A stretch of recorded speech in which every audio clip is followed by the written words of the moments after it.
योजना इन Hindi YouTube channel पर आपका स्वागत है। दोस्तों, अगर आपके पास सेविंग अकाउंट है, बैंक में खाता है सेविंग अकाउंट का, तो आरबीआई की तरफ से बैंक खाते में पैसा रखने की लिमिट तय कर दी गई है। और अगर आप इस लिमिट से ज़्यादा अपने सेविंग अकाउंट में पैसा रखते हैं तो आपके पास आरबीआई की तरफ से और इनकम टैक्स की तरफ से नोटिस भी आ सकता है।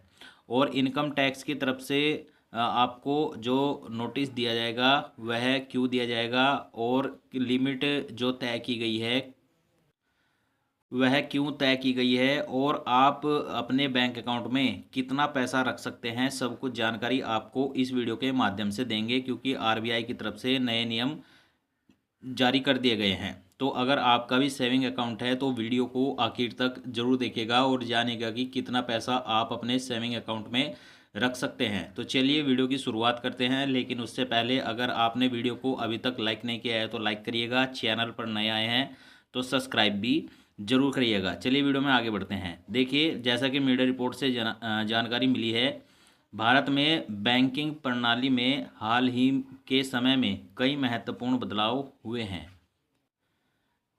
जिनमें से एक बचत खातों में पैसा जमा करने की नई लिमिट को लेकर है। भारतीय रिजर्व बैंक के द्वारा जारी किए गए नए नियमों के तहत अब बचत खाता धारकों को अपने खाते में अधिकतम राशि रखने के लिए कुछ सीमाएं निर्धारित की गई हैं।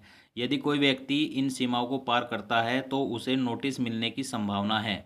यह कदम वित्तीय पारदर्शिता और सुरक्षा को बढ़ावा देने के लिए उठाया गया है। यानी कि भारतीय रिजर्व बैंक की तरफ से जो यह कदम उठाया गया है वह वित्तीय पारदर्शिता और खाताधारक की सुरक्षा को बढ़ावा देने के लिए उठाया गया है। चलिए आगे बढ़ते हैं। देखिए, क्यों लिमिट तय की गई है। आरबीआई यानी कि भारतीय रिजर्व बैंक का मानना है कि यदि खाताधारक अपने खाते में अधिक राशि रखेंगे तो इससे वित्तीय अनुशासन में कमी आएगी।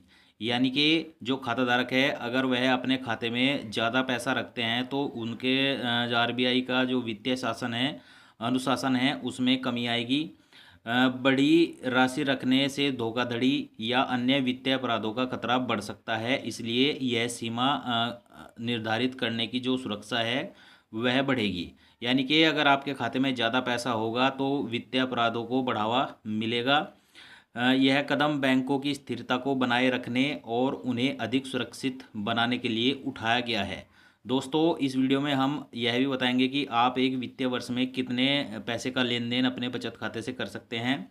नोटिस क्यों आएगा, अब यह देखिए। यदि कोई खाताधारक अपने बचत खाते में निर्धारित सीमा 10 लाख से अधिक की राशि रखता है तो उसे निम्नलिखित प्रक्रियाओं का सामना करना पड़ सकता है। क्या प्रक्रिया है? बैंक के द्वारा ईमेल या एसएमएस के माध्यम से सूचना दी जाएगी कि उसके खाते की सीमा पार हो चुकी है। यानी कि अगर आपके खाते की सीमा पार होती है तो आपको बैंक के द्वारा आपको ईमेल या एसएमएस के माध्यम से यह सूचना दी जाएगी कि उसके जो खाते की सीमा है वह पार हो चुकी है। खाताधारक को आयकर विभाग को अपनी आय का स्रोत स्पष्ट करने के लिए दस्तावेज प्रस्तुत करने होंगे। यानी कि यह जो पैसा आ रहा है लिमिट से ज़्यादा, वह आपके खाते में कहाँ से आ रहा है, आय का स्रोत का जो दस्तावेज है वह आपको देना होगा। यदि खाताधारक के द्वारा सही जानकारी नहीं दी जाती है तो उसे जुर्माने का सामना भी करना पड़ सकता है।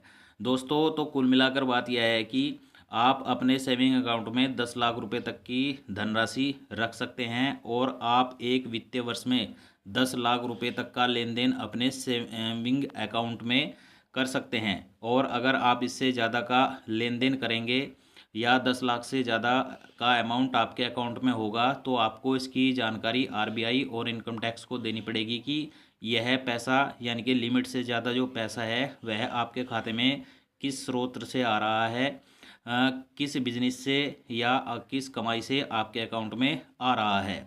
तो दोस्तों, ये नए नियम आपको आरबीआई की तरफ से जो लागू किए गए हैं मानने पड़ेंगे, नहीं तो आपको भारी नुकसान का सामना करना पड़ सकता है। तो यही थी जानकारी कि कितना पैसा आपको अपने अकाउंट में रखना है और कितने का वित्तीय लेन देन आप एक एक वित्तीय वर्ष में लेन देन अपने बैंक अकाउंट से कर सकते हैं। वीडियो अगर आपको अच्छा लगा हो तो लाइक शेयर कमेंट जरूर करिएगा। चैनल पर नए आए हैं सब्सक्राइब भी जरूर करिएगा।